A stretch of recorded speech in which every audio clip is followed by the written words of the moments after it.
Saya Nora, anak keempat daripada 10 adik-beradik, berumur 34 tahun. Saya Zenso, saya anak sulung, baru first lah. Alhamdulillah, MC suara sedap. MC suara sedap, so MC pun boleh control audience dengan bagus lah. So far, kita punya tetamu yang nak ambil gambar tadi pun tak berkusu-kusu, dia orang dengar MC punya instruction. Kena tunggu family ambil gambar dulu apa semua. Tak ada pula yang nak terus ambil gambar macam potong queue, semua dengar. So far MC from start to end, good. Lagu yang saya bagi pun dia bagi bagus. Setakat ni feedback yang boleh bagi, proses sangat smooth. Kita dapat tahu Abang Jamil punya venue ni pun daripada TikTok sebenarnya, tengok TikTok dia. Dan dia pergi ke Instagram dia, lepas tu barulah contact. Sebab masa tu dia ada buat promotion kan, which is sebenarnya sangat berbaloi nak compare dengan tempat-tempat lain.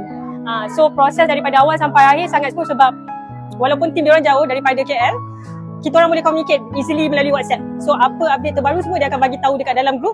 So macam contohlah kita ni terlepas pandang, dia akan keep repeating, ingatkan kita untuk buat apa next step lah. Jadi kita tak tertinggal. Dia cakap apa? Saya ikut dia sebab semua dia yang uruskan. Saya tukar maya. Dan terima kasih pada fotografer dan juga MC jugalah sebab tolong buatkan majlis flow ni lebih smooth, berjalan lancar. Best sebab as expected lah, yang seperti saya inginkan sebab saya memang RJ diorang dah ada diorang punya konsep sendiri, tapi kita boleh give and take untuk bincang apa yang kita nak, apa yang kita tak nak. So kita pun dah decide yang macam kita nak macam santai punya wedding, easy, dan RJ sangat bagi kerjasama lah. Jadi kita orang dapat suasana yang kita orang nak, which is kita orang dapat happy-happy dengan kawan-kawan, and then tak adalah macam kecoh sangat nak ambil gambar tu pusu-pusu kan. And time kita orang datang tu tadi, itu yang kita orang tak expect sebab crowd penuh. Jadi tak rasa macam kosong, tak ada. Macam ramainya, macam tersentuh lah. So coordination tu bagus. Happy lah sebab semua smooth je, tak ada sampul, semua lancar je. Perempuan memang sukalah, excited sebab semua orang yang saya kenal dan semua orang yang saya nak ada. So saya rasa momen-momen macam tu yang saya rasa RJ hidupkan untuk saya.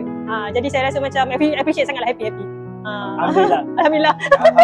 So you kena betul-betul survey tempat, make sure sebab makanan kat sini pun memang boleh cakap kita dah pergi majlis orang kan, ada majlis yang kita rasa macam catering dia kurang sikit. Kat sini sumpah tip top sebab daging tak pecah, ayam seko-seko cun.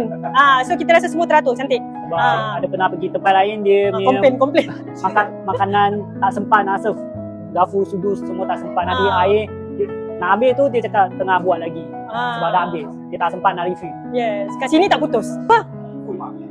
Sebab awal-awal saya skeptical sikit dengan rumah Abang Jamil sebab dengar klasik and then tempat rumah saya pun macam baik saya buat kat rumah orang, tapi bila kita buat sendiri kita tak expected that dia punya service outcome tu macam ni.